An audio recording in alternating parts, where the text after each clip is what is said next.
So there's so many educational games out there. However, what you'll find with them is that many of them are put behind a paywall, meaning you'll have to contribute some sort of money to be able to access those premium resources. Now, during my teaching, my 5 years so far, I've accessed many different educational games, and I found myself going back to one over and over and over again. And that is the website Studyladder. Now, I've spoken about Studyladder before, and I really do love it. Now, I'm going to get into how to use it and why I love it later on into the video. However, I want to say that this is not a promotional video. I'm going to talk about the ins and outs, and I'm also going to talk about some of the pros and cons of this website, and that's probably how you know it's not an affiliated video. However, I genuinely do love and use this website every single year. My favourite thing about it is it's free. Before we jump into the video, feel free to subscribe. I make a range of teaching and travelling content, and you'll find really useful videos in my channel. So let's jump straight into the video. So welcome to the main page of Studyladder. This is what you will be able to see when you click on the link that is in my description. From there, you can see pricing. Basic is free, and that's all I've ever used, to be completely honest with you, and that's how you know it's not an affiliated video, because otherwise I'd be telling you to buy something like that. So to start off with, we go to the Studyladder homepage. You're going to need to join now and sign up, basically. Make sure before you do that, you've got the right country on. You've got United States, if that's your curriculum, Canada, Australia. I'm selecting United Kingdom. Now, because I already have an account, I'm just going to log in. So this is the main page. You can see a couple of children here. We've got Bob Tucker and Jeff Jones. We'll hear more about them in a second. From here, you can add a class, and that will give you very easy access. You can just copy and paste a list of names in, and Studyladder is pretty clever and sets all those logins for you. You can edit the class. You can see here, we've got a range of different username and passwords. From there, we've also got groups. So you can have specific groups for the children within your pods, basically. Within your class, you can have specific groups, which makes it easy to differentiate. In addition to that, you've got tasks. So you can look at the different tasks. Now, I've not set anything for the example class YouTube, but you can see that before that, I have set a big range of different activities through the Studyladder system. Now, what we're going to do is we're going to look at the results, which won't show anything just yet. You can see we do get some assessments that just pop up immediately. What I absolutely love about Studyladder is the resources available. There are a phenomenal amount of resources available. I believe it's in the thousands, tens of thousands, potentially hundreds of thousands. But there's all sorts, from obviously mathematics, English, science, all the way through the curriculum to health and safety, arts and music. You've also got a range of different printable resources, something I've never really used, to be completely honest with you, but they are there. So if we look at spelling and vocabulary, I suppose you've got some worksheets that you could potentially use. If we look at the plural rule, add S, you can see there's a few there, and it's quite straightforward. That's for reception.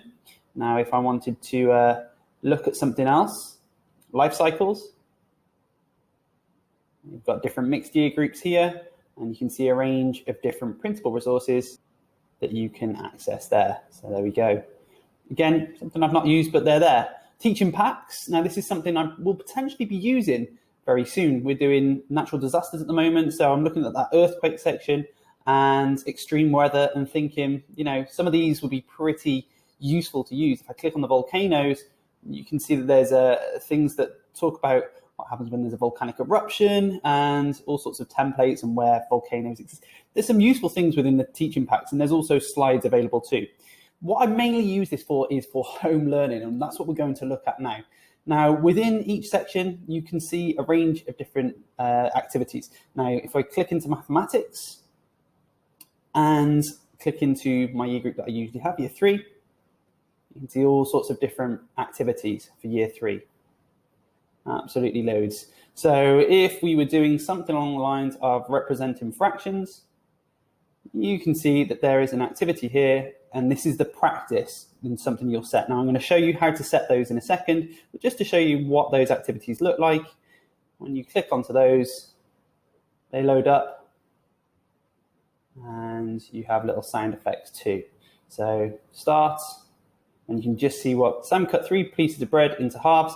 How many halves does he have altogether? 6. And what I like is that you get that immediate feedback. Can you see it's shown up green here? If I just press something else, So I've got it wrong. Now it gives that support basically there too, which is something that I really like. Once you've set your class up, it's really straightforward to print off the usernames. There's a little tab there and you can see the usernames and things like that pop up immediately there. There is the option to get a letter home, just there, and that gives the parents a range of different things that they can do. You can get parents to sign up for it so that they can monitor their children's progress, although I've never done that. It will at times ask parents to pay for a certain package. Again, something I've not done, but it's there as an option. Children can access 3 activities per day from home. However, it is unlimited at school. And that is the key, really, making sure that you're not setting too many activities. So if we come back, we're going to look at how to set different activities. So making sure that I'm in my example class for YouTube, I'm going to create a new pod and I'm just going to call it example class YouTube. And I'm going to set it for example class YouTube, or I might just call it pod 1. So from there, pod 1 was created. You can now add activities to your pod via the resources. So then you're going to click through and identify the different activities that you can add in. Now, I've never actually found a limit to how many you can add in, but please keep in mind that when you add in these activities, children can only, with the free version, access 3 per day outside of school time. So I know when I taught year 6, I set 21 activities. Some children would complete them, but then obviously if you set over that, it can become quite overwhelming. At the moment, I only really set 3 activities, or did do, during online learning, and that would be per week. So let's pretend year 3, we're still on fractions, identifying fractions this time, and you can see 0% of people have attempted this yet. That's a really useful one to know whether or not you've set that for your individual class. Now, there's a tutorial which will obviously give the children some support with that. I tend to not really set that as an activity because children have my teaching, but it's there as a useful tool if needed. I'm just going to set a couple of tasks. Now you can see for the year 3 activities, there's 2 activities from year 3 set for the example class on YouTube. Now, there's not a way to schedule these tasks like on Google Classroom. However, you can click unset and it won't be there for the children. However, if we then go to pod 1, we can find it and press set, you'll then see it shows up for the children. So I could then also set things that I've set before, but I don't want to do that. So once you've created a pod, it stays there, which is useful for year-on-year teaching. What I'm going to do is I'm going to jump into a child's account and then complete some activities, show you what it looks like, and then we'll come back and see what the results are like. So this is what the account looks like for a child. It does prompt them to get premium, but we're not going to look into that. They start off with 100 coins, and you can see I've logged into Bob Tucker. Now, it does ask if you want to recover all points. This is good if you've got a child from a previous school who has used Studyladder.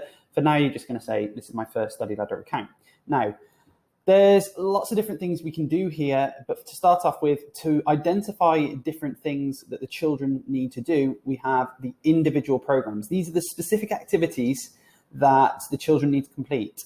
The sequential program is also additional activities that the children can complete in their own time. You've got mathematics, some English activities that the children can complete, and there's all sorts there basically. From there, you've also got rewards that children gain. There's more available on the premium version, but you can change the hairstyle with different coins that the children will soon earn, different eyebrows and hats and things like that, basically. There are also rapid recall and games that the children can access. My children, year 6s, used to really enjoy this one.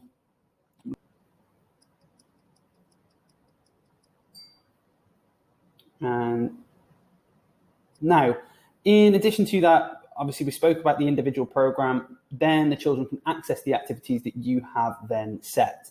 Now we're going to jump on to when I've finished these activities, and then I'll go back to my personal account. So now you can see I've completed one of the activities. Now, the reason this one shows up as an orange face is I could deliberately, he says, got some wrong. And as a result, I can then come back to that activity trying to get 10 out of 10, which is fantastic to address those misconceptions and with children to come back to them and just continue practicing until they get the questions right. So now back on my homepage, you can immediately see that Bob Tucker has correctly answered 15, but remember there's 20 questions altogether, 10 in each. So some of the questions have gone a little bit wrong, and we'll look at the data in a second. He's had one session, and the last session was that date. This is really useful because when children haven't completed anything for a long time, you can then have that discussion. Jeff, for example, he's just not even tried. So let's look at the results. So here in the results, you can see, oh, Bob, you've done really well with one of them, but you've found something difficult here. Now, if you wanted to dive that little bit deeper and look at Bob's in more detail, you can then click on Bob and see, right, what is it that he struggled with? So identifying fractions, the first one, he absolutely smashed that. You can see, so I'm talking in third person and this is challenging. You can see the results there. However, when it comes to identifying fractions in the other one, he struggled a little bit. So then we can have that discussion of addressing misconceptions. What is it you struggled with?